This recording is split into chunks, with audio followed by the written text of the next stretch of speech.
Vamos lá, a gente abre o programa de hoje destacando a manchete da coluna do jornalista José Roberto Guzzo, do Estadão. Abre aspas. Ao dizer que o Brasil não cresceu nada em 2022, Lula faz uso de pequenas mentiras para se exibir como chefe de Estado. O país cresceu 3% no ano passado, mais do que a China, o que não acontecia há mais de 40 anos. Não só isso, prossegue Guzzo. A Petrobras, que segundo Lula está em ruínas e precisa ser reconstruída, deu lucro de 190 bilhões de reais em 2022, o maior da história. Além disso, quando o petista diz que o MST nunca invadiu uma terra produtiva, ela está fechando os olhos para o que aconteceu no sul da Bahia, com as 3 fazendas da empresa Suzano. Diante de uma massa de manipulação e notícias falsas, o grupo de combate às fake news e ao discurso de ódio do Ministério dos Direitos Humanos deveria estar agindo. Em 2 meses, o governo federal foi capaz de aumentar o preço da gasolina, de taxar as exportações da Petrobras. As queimadas na Amazônia bateram recorde em fevereiro. A venda de veículos teve seu pior desempenho em 17 anos. E para fechar, o MST está aos poucos destruindo o setor mais produtivo da economia brasileira. Fecha aspas. Uau! Que crítica, hein? Alessandro Negão, que paulada, hein? Não é crítica, é verdade. É diferente. Crítica é quando você só faz a crítica. Ali, JR perfeitamente disse a verdade. O que o Lula faz é uma máxima que a gente tem no comércio, que é quem desdenha quer comprar. Então ele tem que falar mal do governo, do ex-governo, ele tem que falar mal do Bolsonaro, porque o nome Bolsonaro não sai da boca dele, ele tem que falar mal da Petrobras, ele tem que falar mal de tudo para que ele possa poder comprar. Ele está desdenhando justamente para isso. Fazendo o jogo do Lula, o que a gente tem que admitir, e isso acho que a direita está na hora já de se tocar e começar a admitir isso, que é o brilhantismo dele com as palavras. O Lula tem a manha das palavras, e isso é um grande problema para a gente da direita. Por quê? Porque com esse jeitinho dele de falar uma coisinha aqui, falar uma outra coisinha ali, ele acaba levando todo mundo na conversa. É fácil a gente esquecer das benesses que a gente teve em 2022, como o próprio JR acabou de listar. Mas eu quero perguntar para você aí de casa, de qualquer lugar que você esteja do Brasil. Hoje de manhã eu fui na feira. Sabe quanto está uma dúzia de banana? R$10. Sabe quanto está um quilo de tilápia, que é o peixe mais barato da barraca de peixe?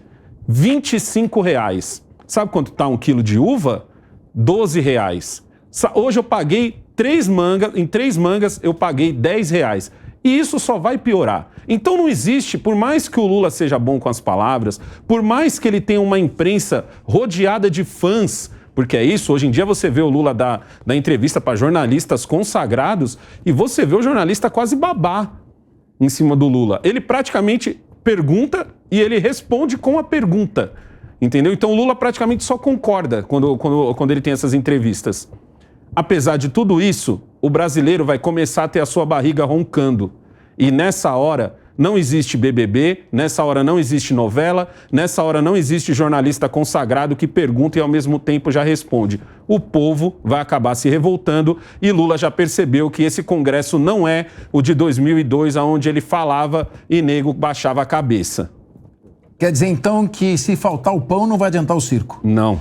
Minha querida Carol Curimbaba, você que é uma grande conhecedora, profunda conhecedora do agronegócio, é verdade que o MST nunca invadiu uma terra produtiva? Nossa, hein? Essa foi forçada. Agora não tem nem mais como ele entrar nesse assunto, porque já foi escancarado. Em primeiro lugar, olá a todos os meus amigos aqui da mesa, vocês que nos acompanham. Bom, essa foi uma das piores mentiras que, assim, não tem como ele falar contra, mas... Como a gente já falou aqui, né, Capês? Resposta do governo é vamos conversar com quem infringe a lei. Mas, bom, várias outras mentiras aí que Lula comentou. Bom mesmo é a Petrobras, na época dos governos petistas, com compra da Passadina, com aparelhamento do Estado, ou o BNDES financiando obras em países latino-americanos que não conseguem pagar nada e... Gente, é triste, eu acho que o Negão foi certeiro quando ele falou, é um discurso político. E não digo que também outros governos não faziam isso, até o governo Bolsonaro também fazia isso, mas com um pouco mais de razão, porque realmente ele pegou um país destruído. É uma pena seguir assim. Eu acho que o Tarcísio está fazendo um bom trabalho em não ficar falando de gestões passadas. Pelo contrário, eu já vi ele falando coisas boas, né? E falando o que eu vou ver para frente, né? É uma aula de boa política, de gestão pública bem feita, eficiente. Lula está com medo de não entregar, por isso fala mal dos que fizeram. Bom, acho que agora está no momento de equilibrar esse debate. Afinal de contas, o programa é polêmico. Então, vamos caminhar para a esquerda, embora ela esteja à minha direita. Juliana Fratini, eu queria ouvir você. Concorda com isso aí que eles estão falando? Olha, Capês, boa tarde, boa noite, boa tarde, bom tudo aqui para todo mundo. Olha, no programa passado, se você se lembra, você fez até uma brincadeira que você ia pedir uma tarja aí, né, dizendo da minha fala que o MST não tem relação com o PT. E eu insisti tanto nisso que ontem mesmo, esses dias, coloquei no meu Instagram, dizendo isso, fazendo essa afirmação, né?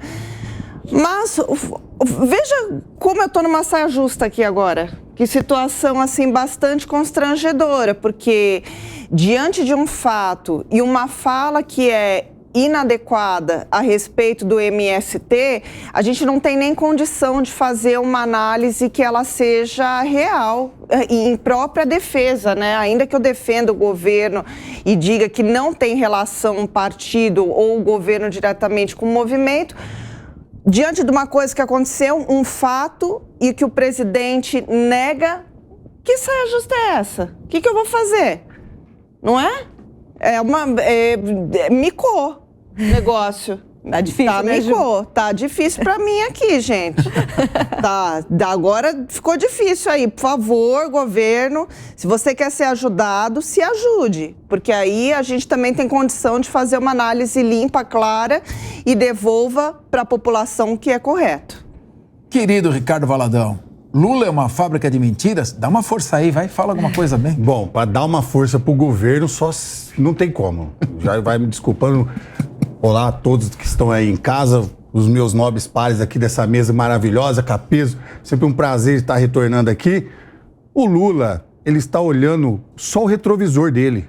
Ele não está vendo o para-brisa e o cenário que ele tem enfrentado. O peso ele está sentindo agora, porque ele não teve planejamento, e isso eu volto a repetir todas as vezes que eu vier aqui, que ele veio com uma proposta de governo que não existia. Ele não tinha, ele não sabia o que realmente ele ia fazer com o Brasil. Eles têm narrativas que estão levando o Brasil a lugar nenhum e não está chegando em resultado algum. Mentiras, fake news, é o que eles tantos combateram e agora estão soltando. Como que ele fala que não invadiu uma terra produtiva? Eles entraram nas fazendas da Suzano, lá no sul da Bahia, lá em Mucuri. O que vai acontecer? O que acontece agora, daqui para frente? Qual que vai ser a narrativa? Se eu não me engano, um dos líderes do MST foi preso esse final de semana. Foi do outro movimento. Do outro movimento, né? Mas para mim... Tudo ali. Tem o mesmo... A conjuntura final é a mesma. Então eu quero saber aonde que o Lula quer levar o Brasil. Falar que não cresceu, o país não cresceu... quer dizer que essa última invasão foi numa terra produtiva, então? Lógico, totalmente produtiva. Eucalipto vai fazer o papel que a gente está aqui escrevendo. Mas eles dizem que o eucalipto não se come. Como você usa o papel... O papel moeda é feito aonde? Gente, demora 7 anos. Nas fábricas de papel. Eu dou aula dentro de uma fábrica de papel. Eu trabalho com celulose. Ô, Valadão, não dá para comer automóvel também, mas automóvel gera emprego. Automóvel? Quantos mil empregos gera as fábricas de automobilística no Brasil? Eu posso fazer um comentário aqui? Eu vi fazendo um acompanhamento, né, do que tem sido discutido pelo outro lado da centro-esquerda sobre essa invasão, é de que supostamente essa área da Suzano, ela não é bem cuidada. Supostamente, eu estou falando, tá? E que foi uma das empresas também que passou por um pedido de... Recuperação. Não. Como foi aqui a Jovem Pan por Fusão? Por tentarem desmonetizar, que foi uma empresa, a Suzano, que foi uma empresa que supostamente está contra o meio ambiente. Mas vamos imaginar que isso seja verdade. Eu não tenho como dizer que isso é verdade, tá? Se fosse verdade. Ainda assim, seria motivo para invasão? Exato, é isso que eu tô querendo Essa é a questão. Não, e outra? Não seria motivo para uma invasão. Eu não entendi nada do que você falou. Eles invadiram, Não justifica, né? eles invadiram então. uma terra, uma propriedade produtiva, onde Sim. se produz papel, celulose, da empresa Suzano, que gera emprego, tem pessoas trabalhando, toda uma economia em escala que decorre dessa produção. Não é uma terra abandonada, não sei o que quer dizer não cuidada. Não, é uma terra produtiva e que foi invadida, e é um crime essa invasão. Mas E mais, olha, foi invadida porque, a princípio, não teria sido contemplado um pleito político do movimento. O que é mais grave ainda, Juliana. Então, é que supostamente, para quem faz a defesa ao contrário, é isso que eu estou querendo dizer, é de que a Suzano não respeita o meio ambiente. Não está. Não, eu não estou afirmando. Eu estou falando que é o que está na discussão. Meu querido amigo aí eu da estou Par, querendo dizer que está errado. Aqui. Olha, meu amigo da Par, a Juliana quer defender e não quer defender, supostamente, então vamos mudar de assunto, porque vamos falar de economia. Eu não sei o que é verdade. Ela não sabe o que é verdade. Eu só queria dizer o seguinte. Fala, Valadão. Uma empresa como a Suzano, que exporta milhões de toneladas de papel para o mundo todo, ela não ia exportar sem ter os certificados florestais que é exigido. Com certeza. Então, jamais que você pode invadir uma terra como essa. Eu estou fazendo uma crítica ao contrário. E outra coisa, gente, cuidado com a gesticulação, que aparece uma mão e aqui não é filme da família Adams. Então aparece, às vezes, só uma mão pela tela. Vamos lá, por favor, Juliana. Mas, Ju, os próprios líderes do MST, eles já se entregaram, eles falaram que não era por questão ambiental, não era por nada disso, é que eles queriam cargo no governo, eles falaram. E olha que eu não sou a pessoa que vai julgar o movimento como um todo, porque tem famílias realmente necessitadas. Mas, enfim, mentiras do governo Lula. E onde está a punição pelas fake news? Sumiram.